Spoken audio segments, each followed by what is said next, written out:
Lucius, and we will be moderating for this evening.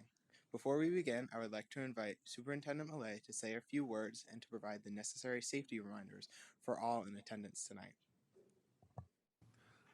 Thank you, Noah, and thank you, Jocelyn, for agreeing to be our moderators for tonight's event so that our voters get an opportunity to learn from the folks that are running for the Keene Board of Education. Before I go any further, just please take note of the exits that are in the room. In the case of an emergency, we have some in the front and the back of the room. If there is a need to evacuate, please do so quickly and through the closest exit.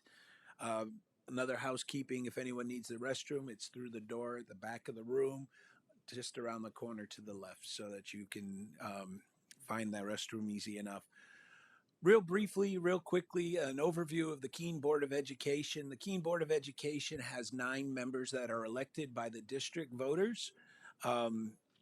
They serve for 3-year terms. Typically, they serve for 3-year terms. This year is a little bit unusual as we had a resignation on our board. So we're not only electing 3 members for 3-year terms, we're also electing 1 member to fulfill the vacated spot and will only be for a 2-year period.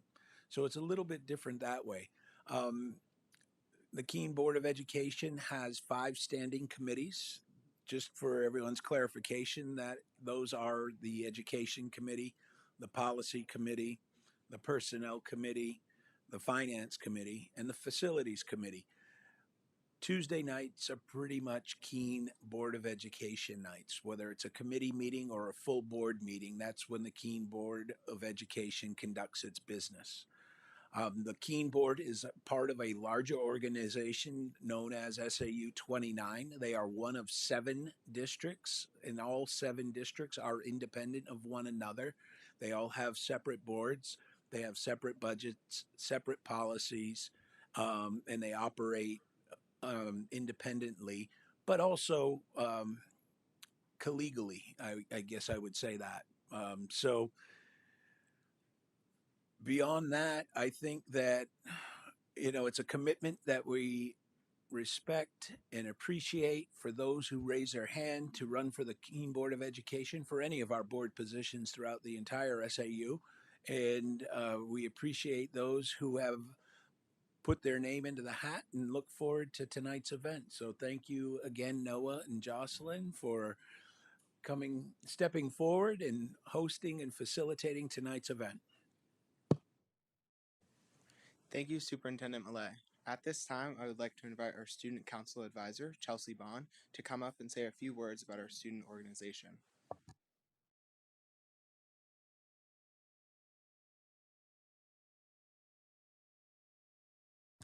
Welcome.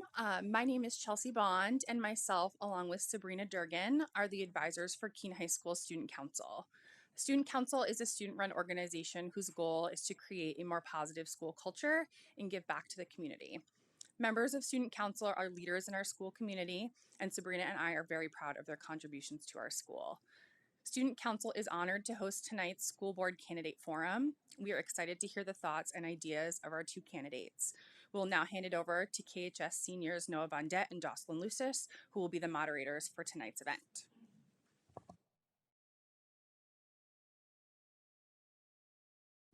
Thank you, Ms. Bond. Engaged student organizations are critical for success in public education, and we're fortunate to have your leadership and support here in Keene. During tonight's forum, we will ask a series of questions that all candidates received in advance of this event. We will also rotate the order that the candidates will respond to the questions so as there is no perceived advantage to any of the candidates on the ballot. But the incumbent candidates are all running unopposed, so tonight we will only be hearing from the 2 candidates that are running for the open 2-year seat. Unfortunately, one of the 2 is unable to be here tonight, so Superintendent Millay will be reading her responses on her behalf. If time allows, we will open the microphones in the audience for those in the attendance to ask questions to the candidates. Are there any questions at this time? Before we begin, I would like to ask the audience to please silence their cell phones if you haven't done so already. And just a reminder that we are streaming this live on the SAU 29 YouTube channel.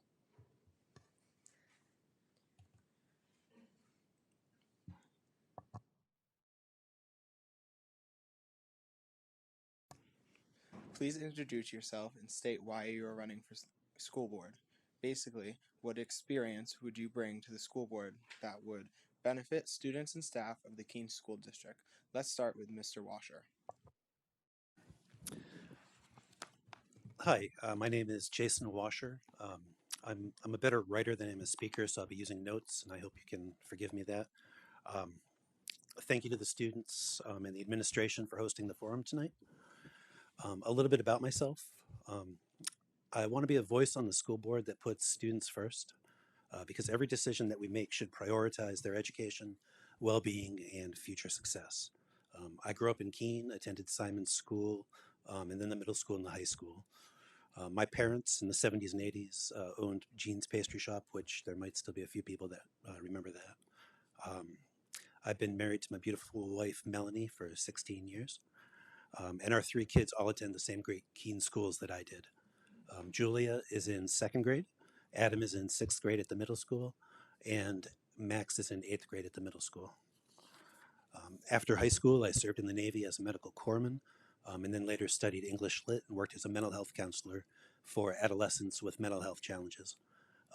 Following that, I spent a dozen years working in management at a number of Home Depots, including the one in Keene. In 2010, I started my own e-commerce company in Keene, which is still going strong today. Last spring, I started attending board and committee meetings when I learned of an issue with how the district was handling school lunch debt. After 7 months of meetings advocating for change to benefit the students, the board, to their credit, changed the policy. It was from that experience that I realized I could help make positive change that could benefit the students in the schools. And that's why I'm running. For my kids and for everyone else's. Students need to be at the center of every single decision that the board makes. And that's my intention if I'm lucky enough to be elected. Thank you. And now let's have Mr. Millay speak for Miss Walker. I'm just going to read verbatim what she submitted. I'm not going to articulate or stray from the script on this, okay? Good evening. I'm disappointed to miss the Meet the Candidates forum. I tested positive for flu and pertussis, both highly contagious. I wanted to thank the administration for putting on the forum, to Mr. Millay for reading my responses, and to the Keene High School Student Council for moderating. My name is Paige Walker. I was born and raised in Keene and am a proud graduate of Keene Public Schools. I am deeply invested in the success of our schools and our community. After spending 18 years in New York City building a successful career in financial services, I returned to Keene in 2016 to raise my family. My son is currently a student at Simon School, and I am an active member of the Simons PTA and Partnering for Public Education. I believe that public education is the backbone of society, and I am committed to ensuring that every student in the Keene School District has access to strong, well-supported schools. I am passionate about board service because I see it as a meaningful way to contribute to my community, strengthen our public schools, and support students, teachers, and families. I am action-oriented, a problem solver, and I think outside the box to find creative solutions to challenges. As board chair for several local nonprofits, I've focused on strategic planning, governance, and financial oversight, skills that enable me to bring people together to tackle challenges and plan for the future. Professionally, I have nearly 2 decades of leadership experience at major financial institutions, including JP Morgan and E-Trade, where I managed large-scale projects, led strategic initiatives, and oversaw governance and compliance. My ability to navigate complex financial and operational landscapes will be an asset to the Keene School Board as we work to ensure responsible budgeting and strategic decision-making for our schools. Thank you, Mr. Millay. If you were elected to the school board, which committees would you like to serve on and why? For reference, the Keene Board of Education committees are Education, Policy, Personnel, Finance, and Facilities. This time we'll hear Ms. Walker's response first. Thank you. If elected, I will ensure financial responsibility to keep our schools strong and sustainable. Strengthen academic programming so all students have access to high quality learning opportunities. Develop strategies to retain and attract highly qualified teachers. Be forward thinking in addressing the challenges facing public education today. In order to accomplish those goals, I would be eager to serve on all committees. Immersion is the best way to get up to speed and fully understand the challenges and opportunities facing our schools. However, I am particularly interested in finance, education, policy, and personnel committees, as they align closely with my background in finance, oversight, strategic planning, governance, and support for educators. Thank you, Mr. Millay. Now we would like to hear from Mr. Washer. I'd like to have a seat on the policy committee if that would be possible so that I can help contribute to the policies and procedures that guide the district. When I first started attending meetings last spring, it was in the policy committee where I was told repeatedly that the lunch policy was legal, and because it was legal, it wouldn't be changed. After 7 months of meetings and public input, the policy was revised, and I'm pleased with that outcome, but it shouldn't have taken that long or been that controversial. I want to bring a more student-centered approach to policy, ensuring decisions aren't just legal, but they also truly benefit all of our students. I also think a seat on the education committee would present a lot of opportunity to focus on the students and work on issues that would directly benefit them, supporting teachers, enhancing programs, and addressing challenges in the classroom. I believe my experience in business and managing large teams would be beneficial on the personnel and finance committees. I've led performance evaluations for large staffs, met business goals, and helped manage budgets both at Home Depot and in my own business. I would try to bring a thoughtful, goal-oriented approach to the committees.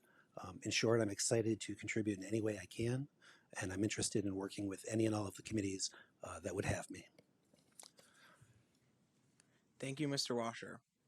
Public education in the United States and here in New Hampshire has been embattled of late. What should a local school board do to maintain and improve the level of trust in our schools? Mr. Washer, you are up. I really like this question. We need to increase transparency and openness on the board and in the district. We need to follow our state sunshine laws that guarantee public access to meetings and information to the letter. Public matters need to be discussed in the public. More communication is always better than less, especially two-way communication between the community and the board. The board has made a number of great strides in this area. The district has started trying to post committee meetings to YouTube. At the last finance meeting I attended, some of the reports that are regularly shared with just the committee members were put up on the screen during the meeting, which is fantastic, although they weren't accessible to download. The board and the district are 100% moving in the right direction, but there's still a lot more to be done to gain the public's trust. In the future, I'd like to see all of the committees put all public documents and reports online where the public can access them. Committee and board meetings are posted online currently, but often not until days or weeks past the 5-day legal limit imposed by the state. Transparency and openness are incredibly important in building trust with the community. We should also ensure that any future public conversations allow for parent voices to be heard. The community knows when it's being placated, and if anything that breaks trust rather than builds it. If I'm elected, I'd like to be in the business of building trust with the community. And now we will hear from Mr. Millet.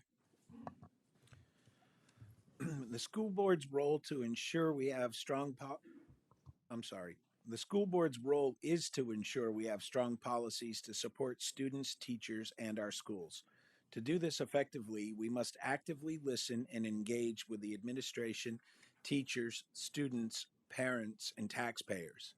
I am already out in the community doing just that, and I will continue to do so. Building trust also requires transparency and education. When people understand the challenges and decisions facing our schools, they can advocate intelligently and participate meaningfully. By fostering open communication and ensuring that all voices are heard, we can strengthen public confidence in our schools and their leadership. Thank you, Mr. Millay. What are two of the greatest strengths of Keene schools and two of the most pressing challenges? Mr. Millay, please share Ms. Walker's answer. Thank you. Strengths. The people in our schools, teachers, staff, and administrators, are deeply committed to education and truly care about students. Their dedication creates a supportive and enriching learning environment. Strength number two is diverse academic and extracurricular opportunities. Just today, I was reminiscing with a friend about the Keene Junior High School Ski Club, how many mountains we visited, and how learning to ski on ice meant we could ski anywhere. These experiences shape us in ways beyond the classroom. From the kindergarten outdoor classroom to advanced placement classes at the high school, Keene schools provide a wide range of opportunities. Students benefit from elementary ski club, middle school track and fishing clubs, and high school student council interact in athletics.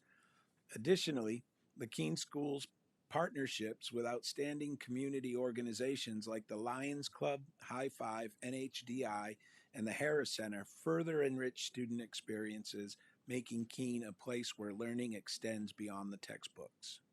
Challenges: declining enrollment. From facilities and budgeting perspective, this is a major issue.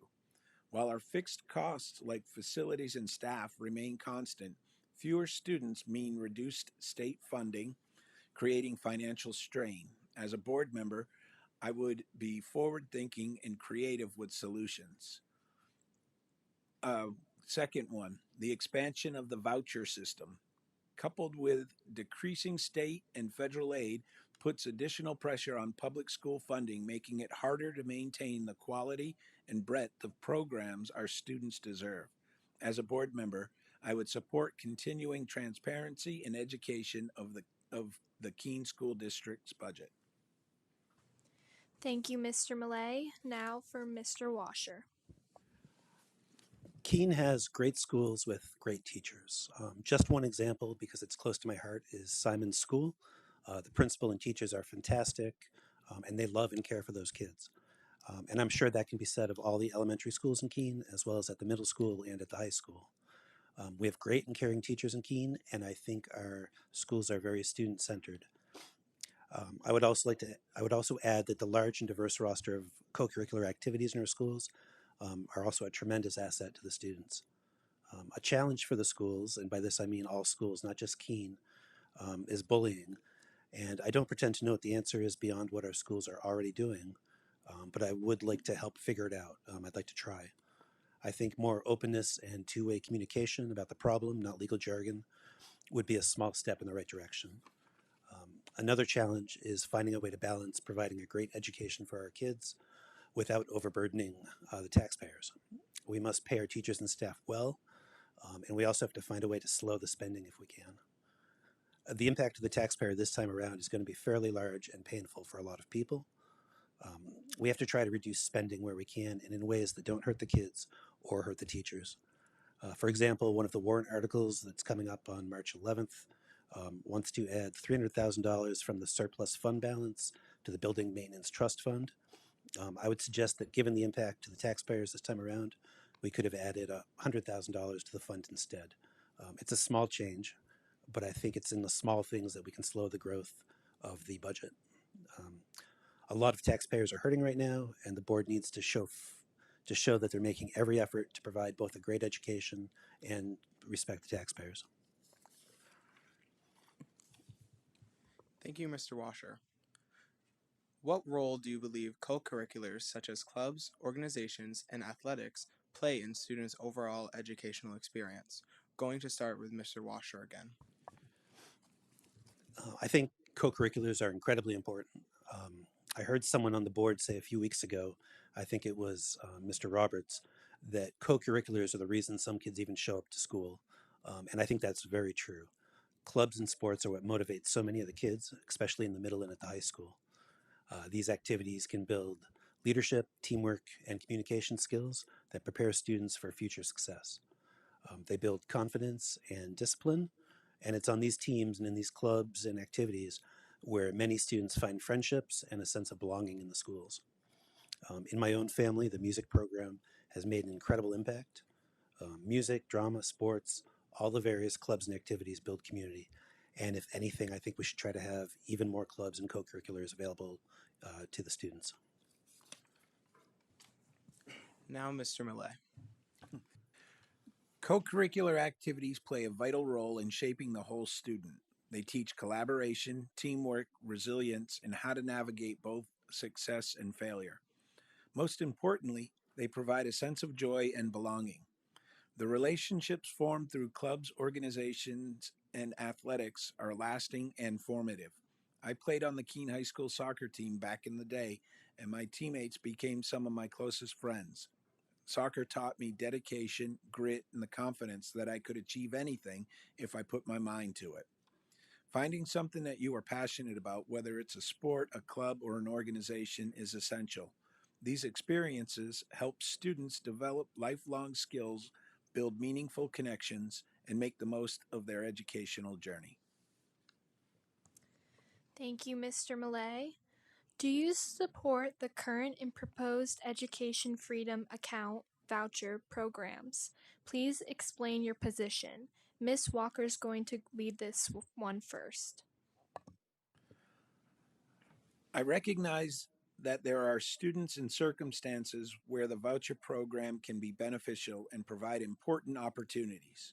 However, I also recognize that the current voucher system does not have any financial guardrails and is unaudited, both of which negatively impact the budget, ultimately affecting a greater number of students in our public schools. As a school board member, my priority is to set policies to ensure all students have access to a high quality education.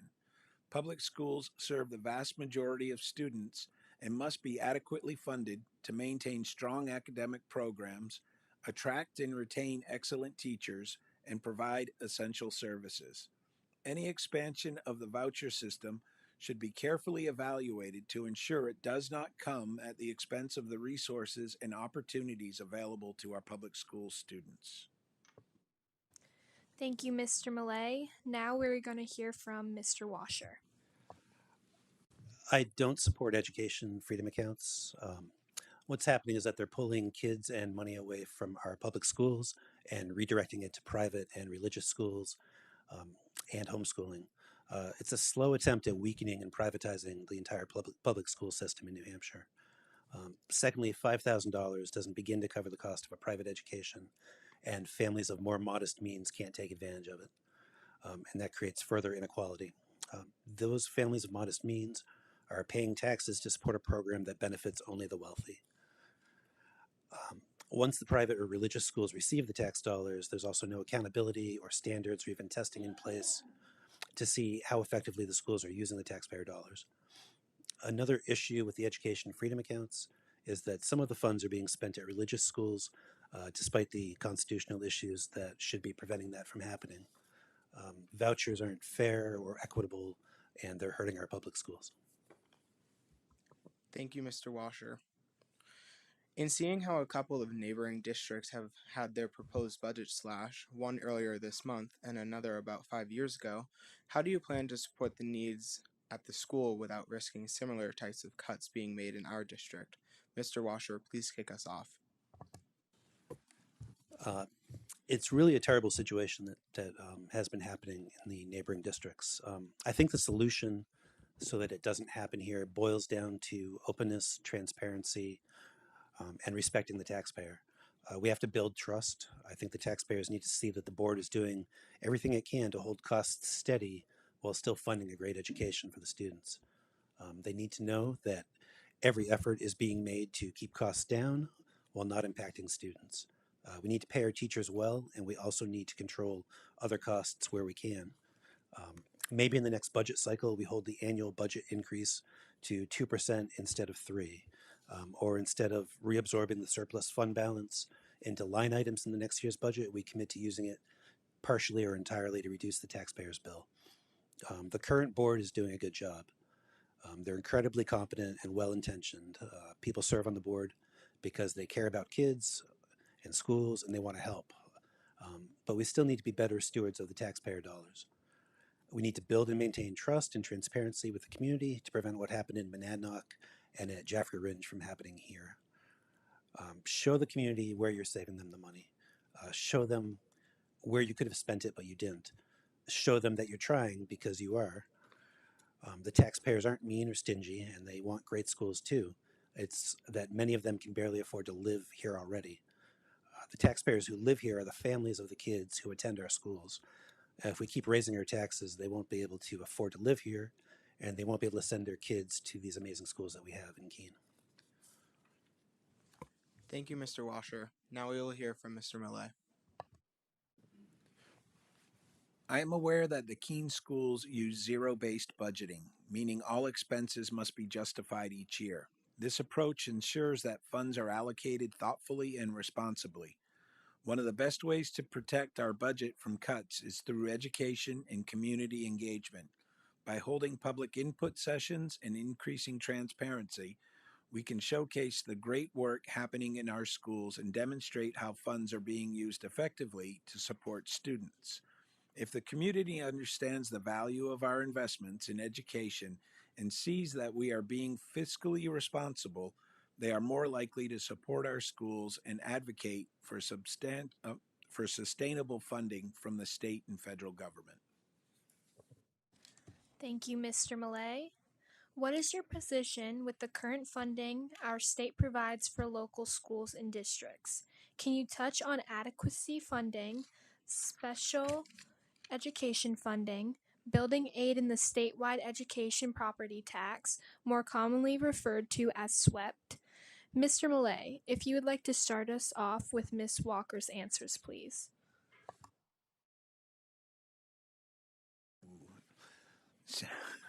I told everyone how to use them and messed it up myself. State and federal funding of public education is simply not enough.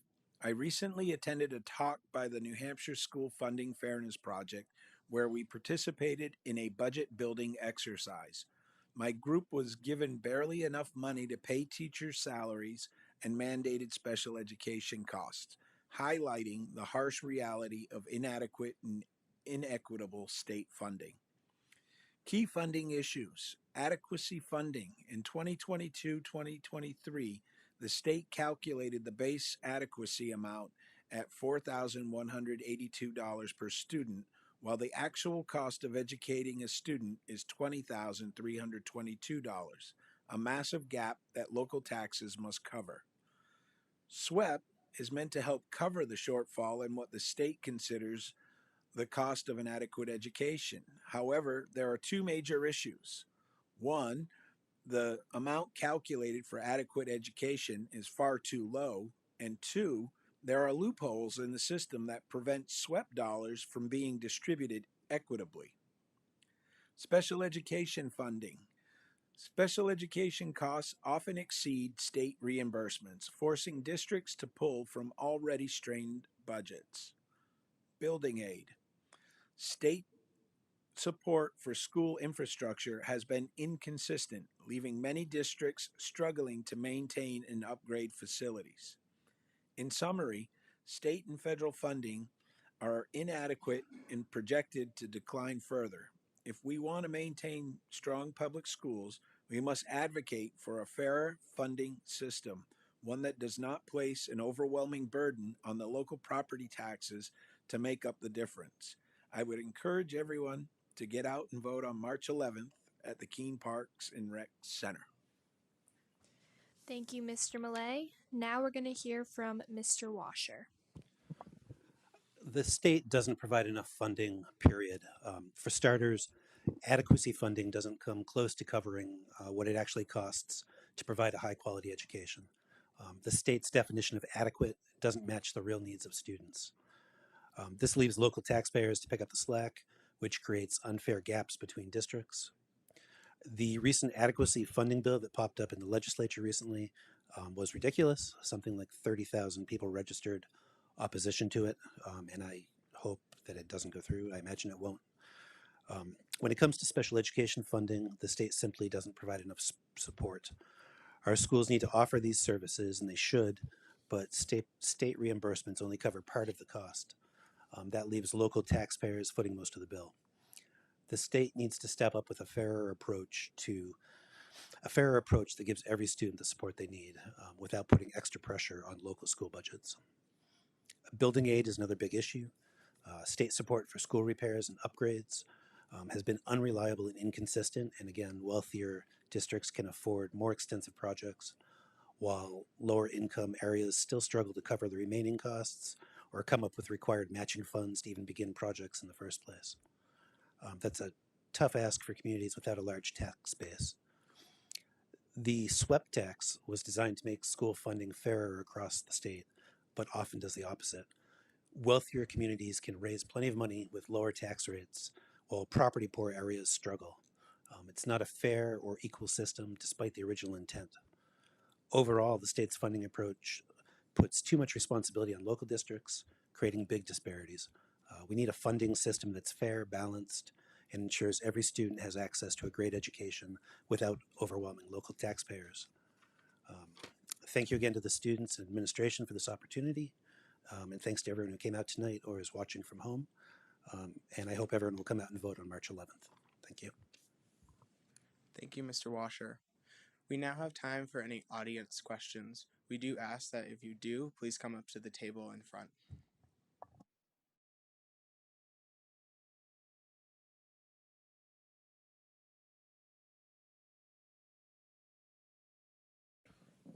Well, it doesn't look like we have any takers, and I guess that's good because it would be a little bit imbalanced because I'm reading prepared responses on behalf of candidate Walker, and I would not be able to answer any live questions from the audience on her behalf. So appreciate all of you for coming out to tonight's forum. I am so thankful for our two moderators who have stepped in and for our student council who said, yes, we can, and that we will do it. Big round of applause. And after listening to the responses, and I listened to myself while I was reading them. So after listening to the responses, I am grateful that we have two highly capable and qualified candidates to choose from. I think that that is outstanding for our district, and I think that that is exciting. So I encourage everyone, as both candidates did in their remarks, to go out on March 11th between 7:30 in the morning and 7 o'clock in the evening. All wards are voting at the Keene Rec Center, which is at 312 Washington Street, and make your vote count. Make your voice be heard. So thank you for coming. Make sure you have some cookies. The student council and advisors have been baking for a long time, getting them ready for tonight's event. So help yourself to some cookies and have a wonderful, if I don't see you, have a wonderful week next week during our February break. Thank you, folks.